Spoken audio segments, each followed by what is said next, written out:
नमस्कार, मैं बीना और आप देख रहे हैं बिहान इंडिया। बिहार की सभी 40 लोकसभा सीटें जीतने के लिए बीजेपी ने अपनी पूरी ताकत झोंक रखी है और इसी कड़ी में झंझारपुर और बेगूसराय लोकसभा में जनसभा को संबोधित करते हुए गृह मंत्री अमित शाह ने इंडिया गठबंधन पर जमकर हमला बोला है।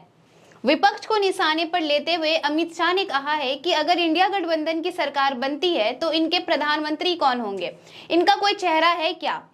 अमित शाह ने कहा है कि अगर गलती से इंडिया गठबंधन की सरकार बन जाती है तो ये लोग एक एक साल अलग अलग प्रधानमंत्री बनाएंगे। एक साल लालू जी प्रधानमंत्री बनेंगे, फिर एक साल अन्य नेता और आखिर में थोड़ा कार्यकाल बचेगा तो राहुल गांधी को प्रधानमंत्री बनने का अवसर मिलेगा।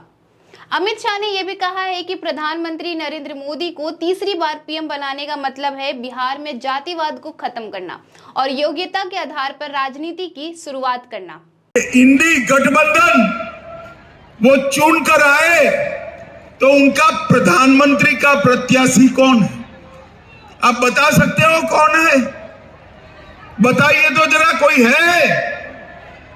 आज एक पत्रकार ने बड़े नेता को पूछा कि भाई आपका प्रधानमंत्री का प्रत्याशी कौन है, तो उन्होंने कहा लालू जी, ममता जी, स्टालिन जी, उद्धव जी, अरविंद केजरीवाल, सब बारी बारी एक साल बनेंगे। भाइयों बहनों, देश ऐसे चलता है।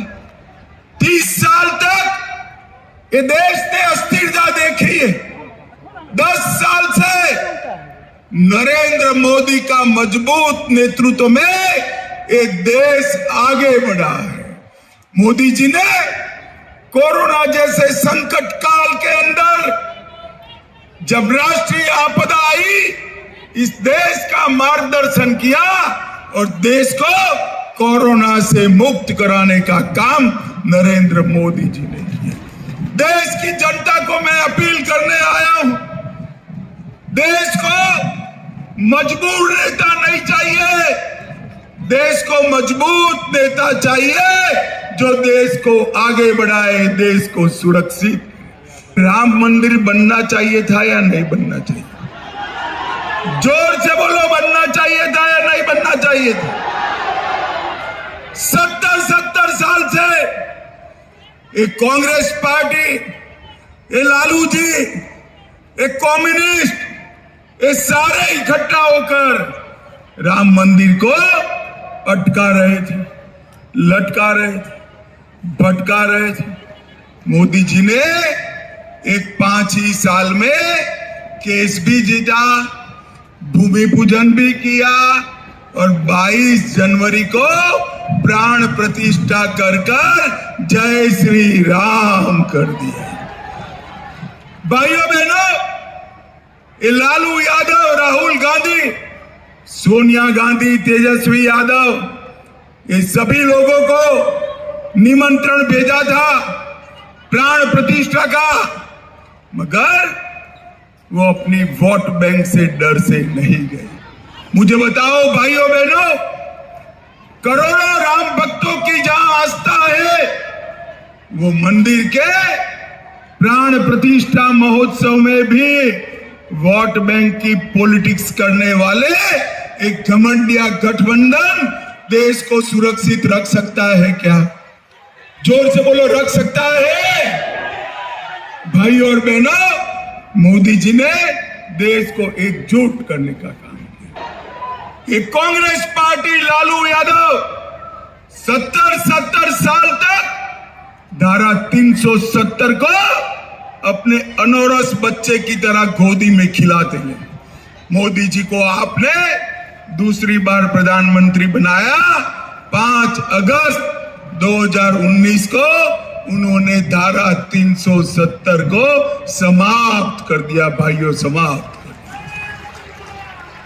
और जब मैं संसद में धारा 370 को समाप्त करने का बिल लेकर खड़ा हुआ, ये राहुल बाबा कहते हैं 370 को मत हटाओ। मैंने पूछा क्यों ना हटाए भाई? तो उन्होंने कहा कश्मीर में खून की नदियां बह जाएगी। भाई और बहनों, आज मैं इस दिनकर जी की भूमि पर राहुल बाबा को कहने आया हूं, राहुल बाबा 5 साल हो गया, खून की नदियां छोड़ो, किसी की कंकड़ चलाने की हिम्मत नहीं है, कंकड़ चलाने। ये नरेंद्र मोदी सरकार, मोदी जी ने इस देश से आतंकवाद को समाप्त किया।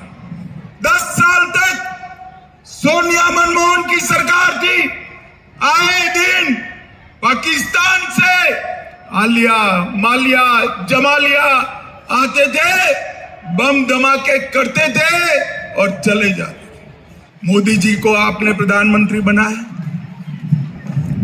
उरी और पुलवामा में हमला किया, मगर इस बार पाकिस्तान वाले भूल गए कि मनमोहन सिंह प्रधानमंत्री नहीं है, नरेंद्र मोदी प्रधानमंत्री है। कांग्रेस की सरकार नहीं है, बीजेपी की है। 10 ही दिन में सर्जिकल स्ट्राइक और एयर स्ट्राइक कर पाकिस्तान के घर में घुसकर आतंकवादियों का सफाया करने का काम नरेंद्र मोदी जी ने। झंझारपुर और बेगूसराय दोनों ही लोकसभा सीट पर अमित शाह ने चुनावी रैली को संबोधित किया है। तो आइए अब हम जानते हैं इन दोनों जगहों के चुनावी माहौल के बारे में। अगर बात करें झंझारपुर लोकसभा सीट की स्थिति की, तो झंझारपुर लोकसभा सीट पर 2024 की लड़ाई 2019 से बिल्कुल अलग है। दरअसल झंझारपुर का चुनावी खेला जो है वो बिल्कुल पूर्णिया और किशनगंज की तरह देखने को मिल रहा है, क्योंकि यहाँ पर भी तीसरा नेता मजबूती के साथ मैदान में उतरा हुआ है। जेडीयू के सिटिंग एमपी रामप्रीत मंडल को हराने के लिए इंडिया गठबंधन से वीआईपी के सुमन कुमार महासेठ उतरे हैं। दिलचस्प बात यह है कि इन दोनों को एक बागी से चुनौती मिल रही है। विद्रोही उम्मीदवार कोई और नहीं बल्कि 2019 में राजद की टिकट पर लोकसभा चुनाव लड़ने वाले गुलाब यादव है। वो मैदान में रामप्रीत मंडल और सुमन कुमार महासेठ दोनों को ललकार रहे हैं। एनडीए और इंडिया गठबंधन के उम्मीदवार गुलाब यादव को गंभीरता से नहीं ले रहे हैं, लेकिन झंझारपुर में चुनाव त्रिकोणीय संघर्ष में तब्दील हो गया है। झंझारपुर से विधायक रहे गुलाब यादव का परिवार राजनीति में है। पत्नी अंबिका गुलाब यादव एमएलसी है, बेटी बिंदु गुलाब यादव मधुबनी जिला परिषद के अध्यक्ष है। तो वहीं बेगूसराय माहौल की बात करें तो बता दें कि लेफ्ट पार्टी के खाते में आए 5 सीट में से बेगूसराय वो दूसरी सीट है जिसमें कम्युनिस्ट पार्टी की सीधी टक्कर भाजपा से है। बेगूसराय से फिलहाल भारतीय जनता पार्टी के फायर ब्रांड नेता और केंद्रीय मंत्री गिरिराज सिंह सांसद है।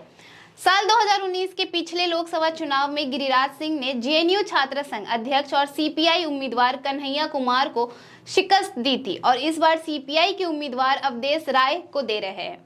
इस बार बेगूसराय में लड़ाई 2 विपरीत विचारधाराओं में है, जहां एक तरफ राष्ट्रवादी पार्टी भाजपा है तो वहीं दूसरी ओर कम्युनिस्ट पार्टी। खास बात यहाँ यह है कि इस बार की जंग भाजपा प्रत्याशी गिरिराज सिंह के लिए आसान नहीं होने वाली है, क्योंकि उन्हीं के पार्टी के कार्यकर्ता उन्हीं का विरोध कर रहे हैं। भाजपा के कार्यकर्ता गिरिराज सिंह से नाखुश है। इस बार की चुनावी लड़ाई देखना बड़ा ही दिलचस्प होगा। तो ऐसे ही तमाम खबरों के लिए बने रहिए बिहान इंडिया के साथ।